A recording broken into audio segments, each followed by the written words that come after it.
So, this story was just told to me by my boyfriend about a week ago, and to be honest, it gives me chills when I think about it.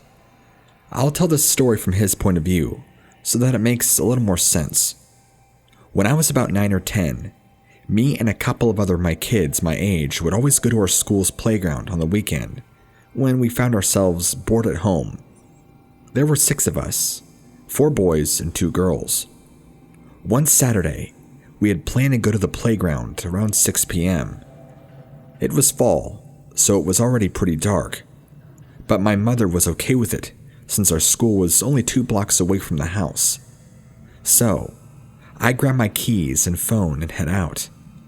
I meet up with the 2 girls, and we walk towards the school to meet up with the 3 other boys.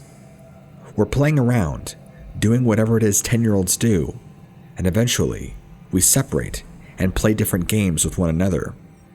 One of the girls I noticed as I was playing was sitting alone on the swings, looking at her phone. I just assumed that she was playing a game or something, so I just went back to playing. About 6 minutes later, she sent a scream so loud it caught the whole group's attention, even though we were separated across the whole playground, and it wasn't a small playground at all. "Guys!" she screamed. We all turned and looked at her, startled. When I looked, I noticed that she's no longer on her phone, but she's looking straight up onto the sky. One of the boys we were with started to run towards her, so we all ran after him. We got to her, and she is still looking up. So, out of curiosity, I look up. I see nothing but a dark sky, clouds, and a couple of stars. We're all confused now. "You guys don't see that?" she asked us. "No, what are you looking at?" I asked. She points up to what I assume was a star in the sky. I'm standing right next to her, and that was all I really can see. At this point, the rest of the kids have went back to play. "Stand right here. Look where I'm pointing," she said. She moves and stands right in the exact spot that she was standing in, and points up, and I align my eyes to look at whatever she's pointing to. That's when I see it, and I felt my heart begin to fall. At just the right angle, I can see a giant silver and black triangular-shaped spaceship. It was hovering over the entire playground. We could all see it clear as day, but none of the other kids could. My eyes were stuck on it for so long that it feels like hours. It made no noise. If it was still, it didn't move at all. Then, all of a sudden it just vanished, like it was never there. That's how the story ends. Me and my boyfriend believe in aliens and such, but when we tried to research what we saw, we couldn't find anything. Has anyone had a similar experience, and what are your thoughts? The following story you're about to hear is 100% true. Parts of this story might sound like it's from a movie, but I assure you, it all happened to this day, and it's still a mystery of what actually happened.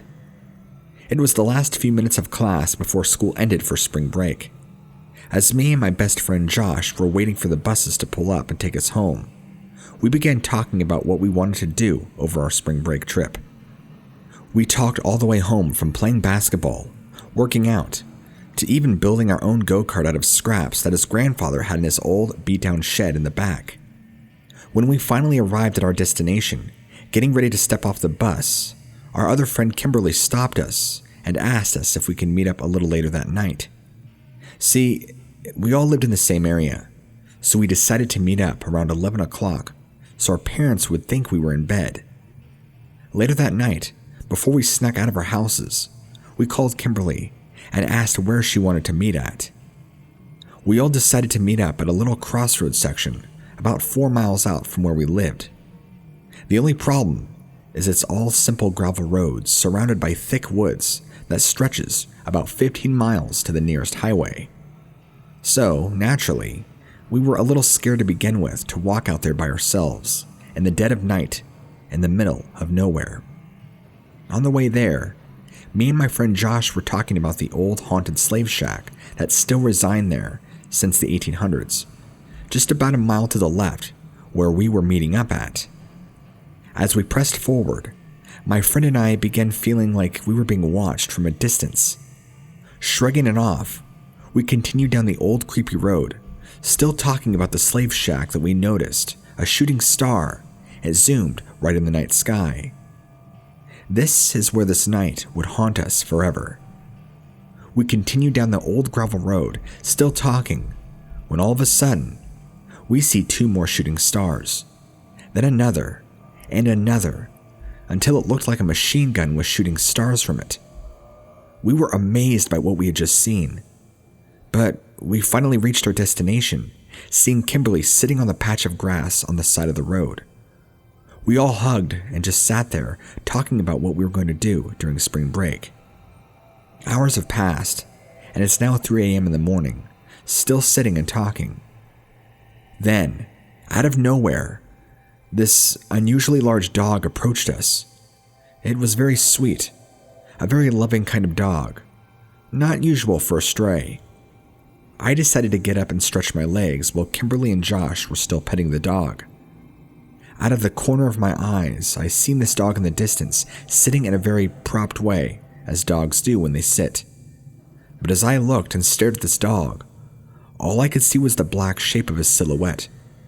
All of a sudden, I felt this eerie feeling come upon me, as if something was going to happen. I noticed the ears on this strange dog were so sharp, it looked like if you were to poke it, it would draw blood. A chilling gust of wind blew all around us as this happened. I heard screams coming from behind me, so I ran over to Kimberly and Josh and asked what had happened. They said that the dog they were petting just disappeared over the sheer drop-off on the other side of the road. Now, let me tell you that anybody or anything that fell off that side would have died, but we see nothing. As they kept looking, I kept hearing strange noises coming from where I'd seen that creepy dog. I walked to where I was before, and I ran back over to see what they were screaming about. And sure enough, that creepy dog was still staring at me, and at that moment, I seen the dog's head looked up and then look back at me. In that moment, a very bright beam of light lit the ground only around us. It was so bright that after the light flashed, I couldn't see anything for about a minute. Kimberly and Josh jumped up as I turned to them and asked, "Please tell me I wasn't the only one to see that." We all agreed it was not our imagination and decided to huddle together and to try to figure out what had just happened. As we stood there, contemplating on what we should do, we all began to feel that feeling again, as if we were being watched. Me and Josh began talking about how we were going to protect Kimberly if anything was to happen. Then, out of nowhere, we turned to Kim to talk to her and noticed that she was pale as a ghost, standing there, lifeless. I was facing the other direction from both of them, and then Josh began to get pale. I asked what's wrong with them, and Josh slowly and quietly said, "Dude, there is something standing about 40 feet behind you." As he told me that, chills ran down my spine through my legs, and I got weak. When I slowly turned around, I was scared of what I'd see. I was mortified. Standing there in the bush, about 40 feet away from me, was a tall black figure, at least 7 to 8 feet tall, and was walking towards us with a limp-like movement. The complete panic and fear blazed through our bodies. I turned to both of them and said, "Start walking home now and don't look back." We started our 4-mile-long frightening journey back home. Along the way there, I kept telling Josh to stay behind Kimberly and calm her down from crying with a panic. I was behind Josh because I wanted to make sure they both were in front of me, so that if anything were to happen, they could get away and get help. As we were almost home, we continued to power walk through the thick woods, down the gravel road, and I started to feel that feeling again, as if someone or something was behind me. I didn't dare look back, afraid of what I might see. But I continued anyway, only to hear gravel being swept away, as if somebody was running at us from behind, chasing. I told them to start running as fast as possible, since we could see Josh's house in the distance. Finally, we were able to get off the gravel road and make it up the hill to his window. We quickly opened it and climbed in, relieved that whatever we just experienced was finally over. All that night, none of us slept a single minute, still wondering and frightened of what happened. We decided to let Kim sleep in the closet of his bedroom till morning, then would walk her home. Weeks went by as it was time for school again. Keeping our story a secret, we told no one of our encounter, fearing what people would think. During lunch, we agreed to start telling people what happened. And to our surprise, some people said that they've had experiences at the small crossroads section also. Some people say it was some sort of alien encounter. Some say it was the Grim Reaper searching for the old slave that haunted the shack nearby and would take anybody it could get. To this day, 14 years ago, we still have no answers as to what or who was with us that frightening spring night. But it has haunted us to this day, and we'll never forget our encounter with the supernatural. Was it an alien, or could it have been the Grim Reaper, as people suggested? I guess I'll never know. Maybe one day I'll find out again, but then again, I don't ever want to know. I'll never go back to that awful place. I was out hunting small game in Camp Blanding on the Still Hunt side, close to Cemetery Road. I had a friend of mine about 150 yards to my right and about 30 to 40 yards in front. I saw something running between us, going from my right to in front of me. It was between the two of us. It stopped about 50 to 60 yards in front of me, turned and looked at me. I stood, looking, trying to figure out what I was seeing for maybe 30 seconds. I then got down on one knee and watched about 45 seconds.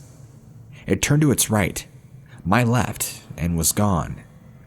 It was dark brown, almost black, running kind of like an old man that had back problems, bent over a little at the waist. It was on two legs, not four, as all other animals in the woods have. I could see the arms moving as it ran, just as a man's would when he is running. I am 6 foot tall. I walked to the spot that I sought, looking at the tree it was beside, and was looking to see if I could tell how tall it was.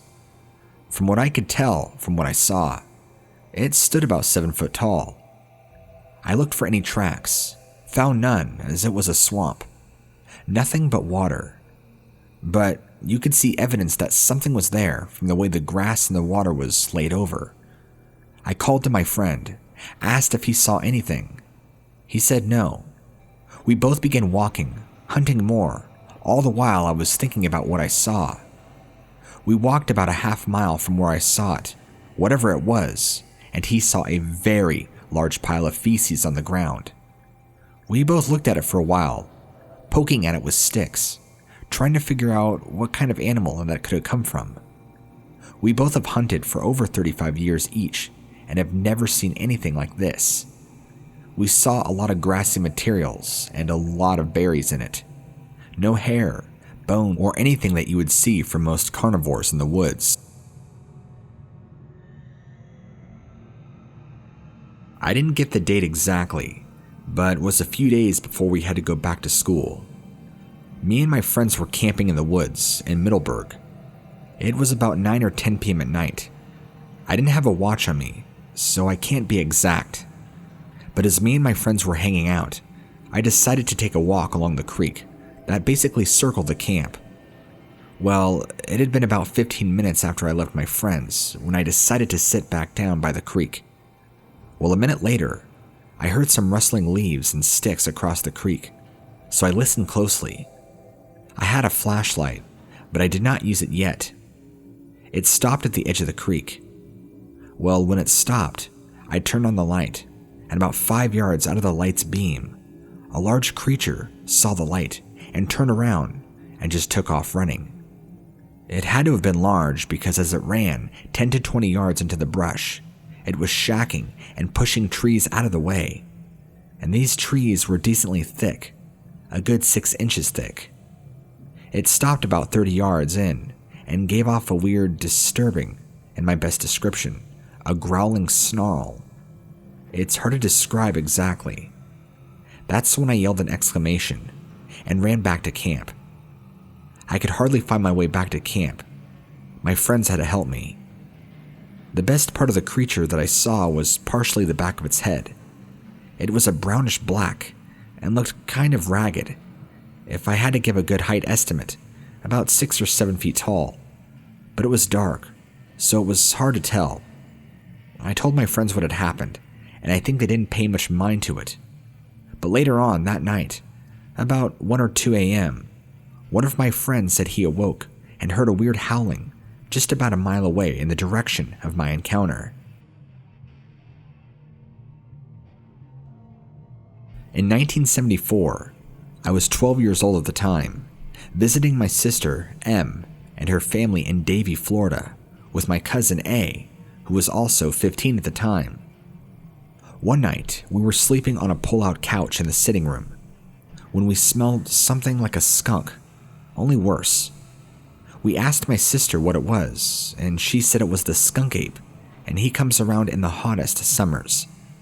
We didn't believe her, so we asked our friends, and they said it was real. One night, while we were sleeping, we seen a huge shadow come across the picture window. Then it turned, looked at itself, and let out a blood-curdling scream that scared us half to death. Then it turned and walked to the side of the house, and we followed it by going in the side bathroom. There, it squatted down to eat a wild watermelon. Then, it went back to the house to a man-made lake, squatted down and drank some water. A few nights later, the beast attacked a wild horse in its corral, but the horse got away by jumping over the corral and ran off into the pasture. The rancher came out and took a few shots at the beast, but it got away. When the horse came back, it had fingerprints on its hindquarters. Not scratches, but finger marks. A few nights later, the beast came back and killed the farmer's bull. The farmer took a few shots at the beast, but missed it. At the same time, my sister and her husband Jay were coming home from a night out, and the sheriff and his deputy were on patrol. We jumped into Joe's car and followed the deputy when the beast stepped out of the darkness and was hit by the police car. The beast went down, and when it got up, it looked into the police car and let out a blood-curdling yell. We were about 10 feet behind the deputy car when the beast hit the police car with both hands, and the back of the car came off the ground. Then it limped off into the swamp. When the sheriff got there, the car looked like it had hit a utility pole. Just then, the farmer came over and told the sheriff that his prized bull was now dead. This bull was huge, at least a ton, with its head ripped off and thrown across the pasture. That's when they called in the state police with their horses and dogs and helicopters. They searched the swamp all night, but found nothing.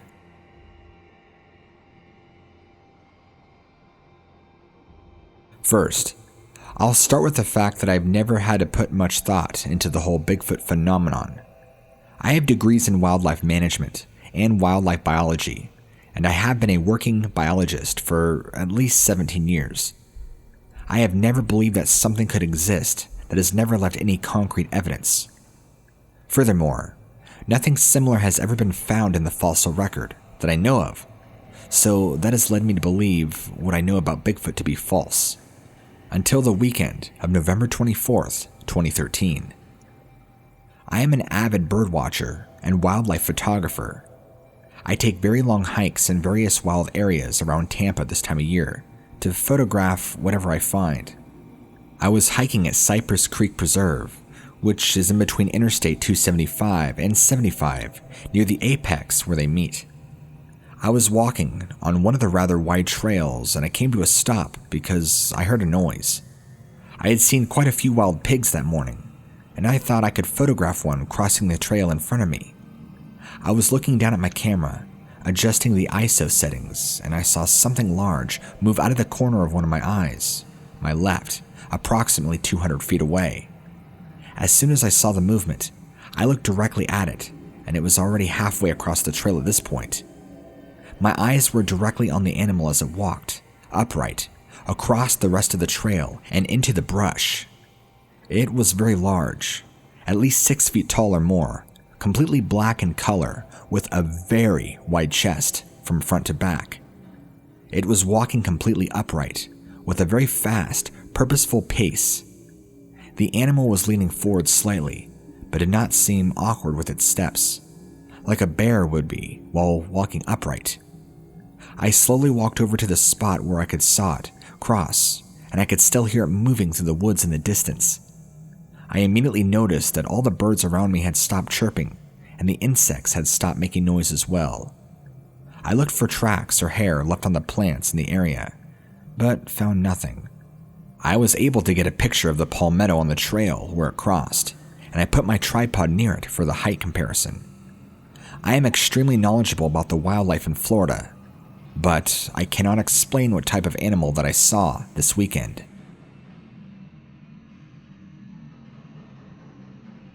I, a female lady, was driving on a clear day on I-75 in the afternoon on a spring day from Sarasota to Tampa, going north 65 to 70 miles per hour on the far right lane.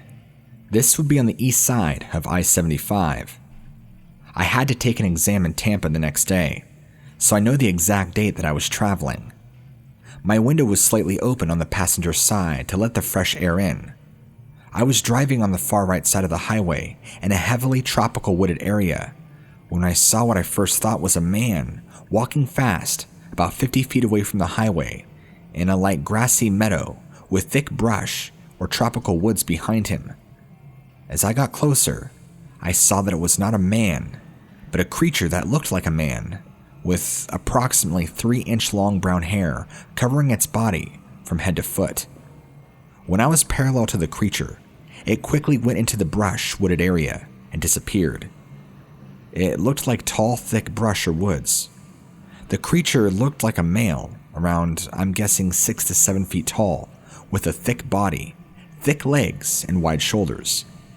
I could see the brown body hair as it turned its whole body all at once, bent its head, and went into the brush and woods. It was going north the same direction as me, and walked quickly with wide steps, with knees bent before it turned into the brush or woods. As I drove off, I couldn't get over what I just saw. It happened in about 30 seconds. My car smelled like rotten eggs, sulfur, or just strange awful odor for about 10 minutes after. I was not afraid. It did not look scary, just really strange. It happened so fast and without warning.